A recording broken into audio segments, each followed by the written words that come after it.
This is a really rare and unique guitar I picked up in the Dallas-Fort Worth area a couple years ago from a gentleman whose father had passed.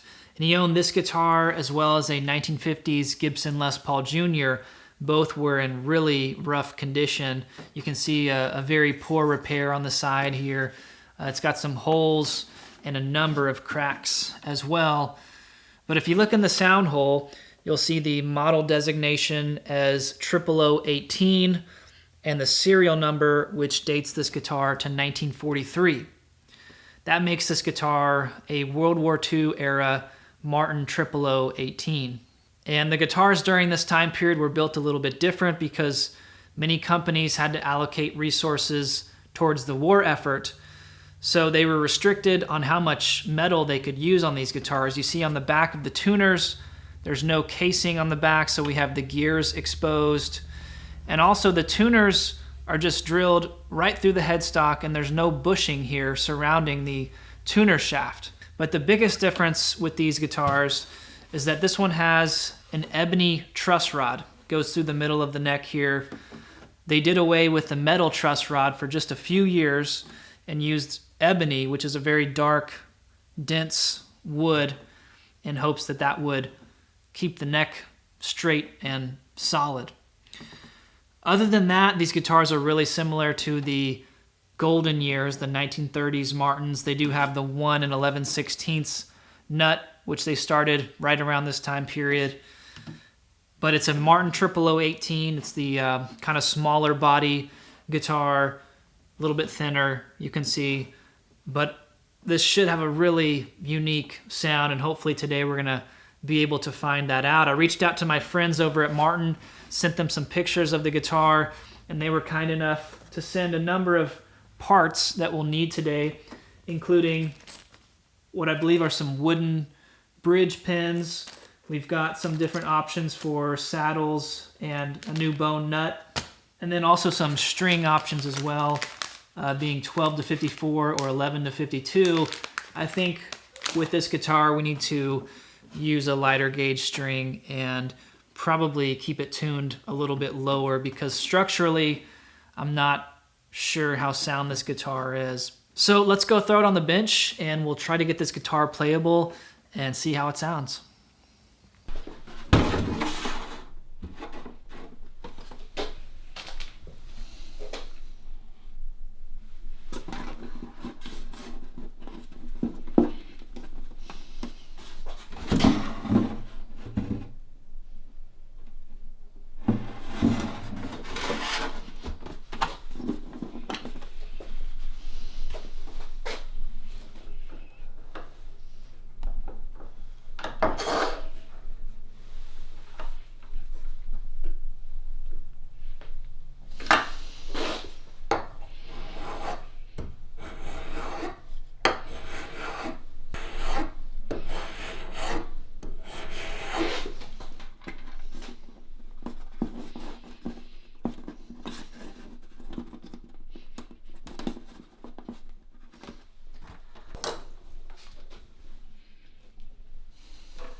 1943 Martin 0018, a World War II era Martin acoustic guitar. I never thought I'd own one of these, but somehow I came across this guitar, and it really does have a different sound. I'm used to playing Gibson acoustics, and this one feels much brighter, clearer even, and just has a very nice sound. I bet it would record very well. I guess we'll listen back and you guys let me know in the comments what you think. I did have some struggles getting this guitar to just play as well as it did, which is not perfectly. Someone had gone in here and carved out behind the nut. I don't know what exactly they were doing, but this is not, the nut is not really sitting quite right there. It's definitely got a lot of fret wear, and the frets themselves are pretty small to begin with, which I'm not used to. But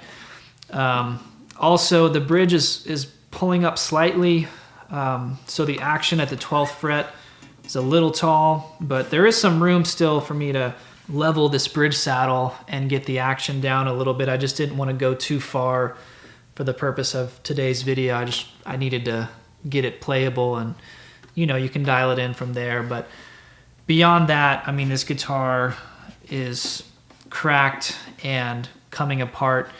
You know, it really needs some extensive acoustic repair work, which I am not familiar with that at all. I've got no acoustic repair abilities.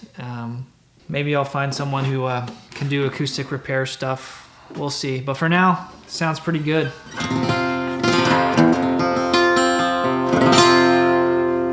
I mean, it rings out for a long time.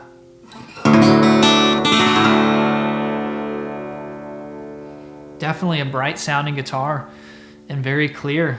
I mean, it sounds different than my Gibsons. Let me know what you guys think in the comment section. Thank you so much for watching today. And if you want to support what I do here on YouTube, please consider subscribing to my YouTube channel. You can check out my other videos.